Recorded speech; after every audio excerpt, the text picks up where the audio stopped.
Ah, there we go. Hello. Hello, yes. We'll try this again. Yeah, third time lucky, right? Yeah, third time lucky for me and Martin. I'm Lisa. I'm Martin. Martin. Lux, as I call myself, although that's not my real name. It's Um, my pen name. And I'm on Red and Black TV on YouTube. Well, that's the advertisement. do you want to do the advert with the card? Oh, yeah. If I can find the card. Look, this broadcast has been brought to you by. You'll need a mirror to get that, the mirror image. By There Red you and go. Black TV. Join in, get Okay. involved. So today, me and Martin, we've been having these discussions around the current political climate, and something that is absolutely astounding us is Jezzmania. Jezzmania. Yeah. What's going on, Martin? Well, I can remember Cleggmania, and it was much the same sort of thing. Was there Millie fandom as well at one point? Yeah, but the Cleggmania thing was more real. It had people out on the streets in front of the Liberal Party headquarters. There was almost like religious fervour about it, and it's the same with Jezzmania. Jezzmania.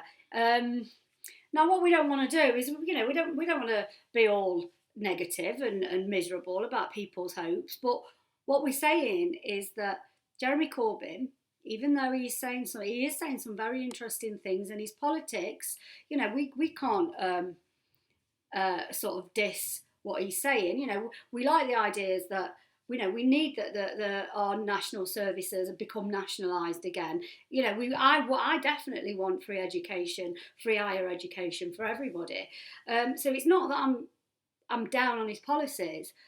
For me, what I want to talk about really is Jezzmania itself. Is this sort of, I don't know, it seems out of control, that the hope that there's millions of people out there that are desperate for change and they need some hope in their lives. The Tories, after the last 5 years, and then the Labour Party before that, which was, the third way neoliberals, people are desperate for hope. But I just think it's not Jeremy Corbyn. No, I agree, obviously. I mean, I'm against the Labour Party. I never want to see them in government again, but then and again, I'm not very interested in government itself. I'm an anarchist. I'm against government. I'm against the state. But the Jeremy Corbyn thing I do find very interesting, considering that he was just put in as a pacemaker, but somehow has slipped the field and could actually come in 50 lengths clear, much to the consternation of the other runners. And this is a recent phenomenon. I thought this maybe about 6 weeks ago. It was between Yvette Cooper and Andy Burnham, but it's just seems to be Jezza all the way. The most boring election in the world.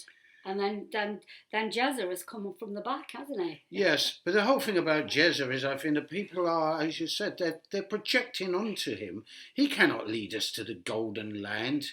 He cannot. It's a fool's paradise. It's an illusion. It's the Labour Party. Nothing's ever going to happen.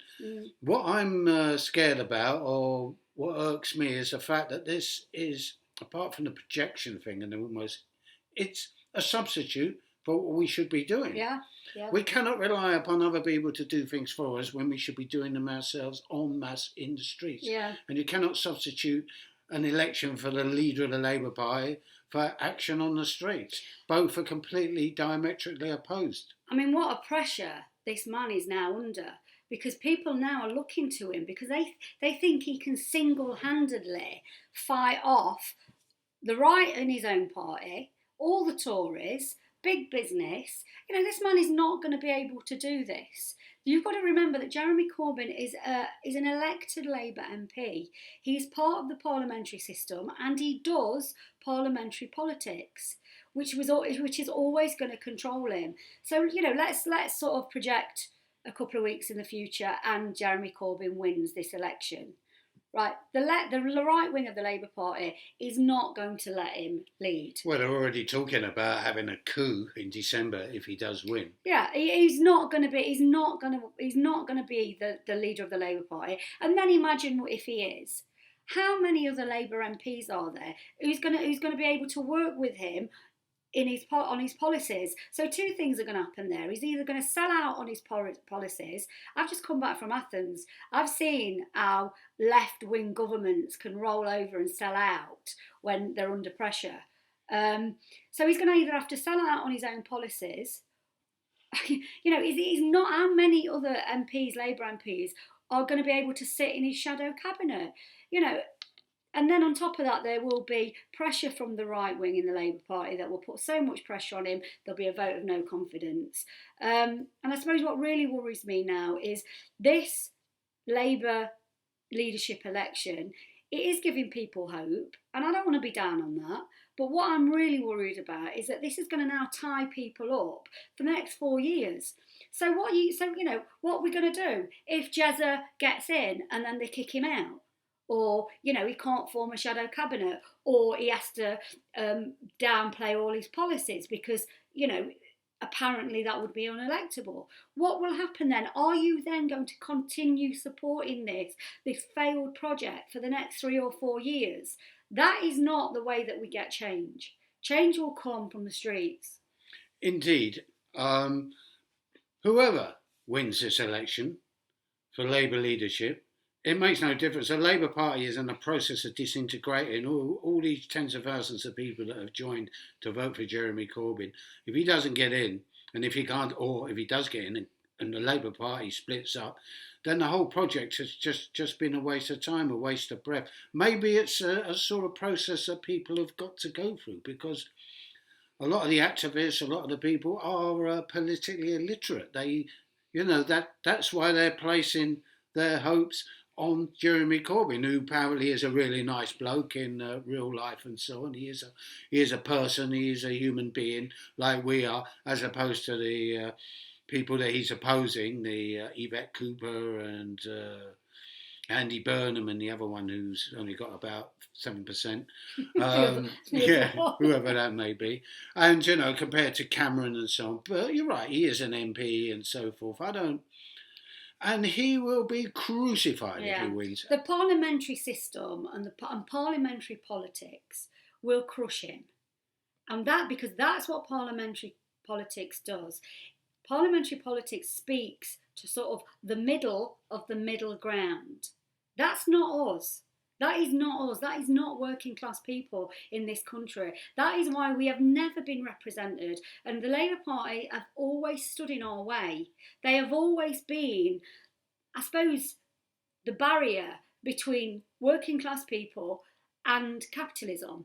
And what Labour does is it protects capitalism really from working class people.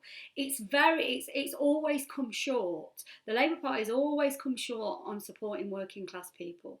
So, the welfare state really was a consensus between capitalism and the Labour Party. The removal of the welfare state would cause riots, anarchy and chaos on the streets, which is why we've got a welfare state. Even though it's being dismantled, they'll never truly get rid of it. Because while there's always something to stop people starving to death, they're not going to get out on the streets. So for me, the Labour Party and parliamentary politics, it's a false hope.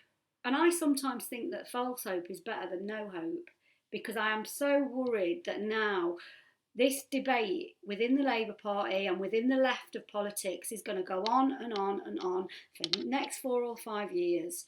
And actually, what will happen is we won't get real change. We won't get people out on the streets because they will be tied up with the Labour Party. Well, I think that it's not going to be 3 or 4 years. I think it will be pretty swift and pretty brutal and be like an asteroid landing on a planet or something. It'll shatter. It will be like...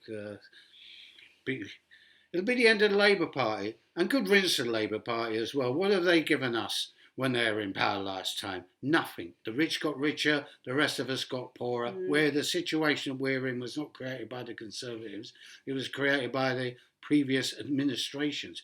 The Labour, Tory, they're the same. There's no difference. That's what people have got to realise. And because there is no difference, the only hope that people got is to take it into their own hands.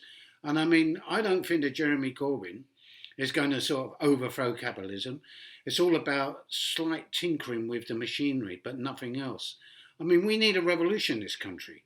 We really do. We need to get rid of the Queen, the House of Lords, the whole thing that we've never done, and that's not coming through the Labour Party.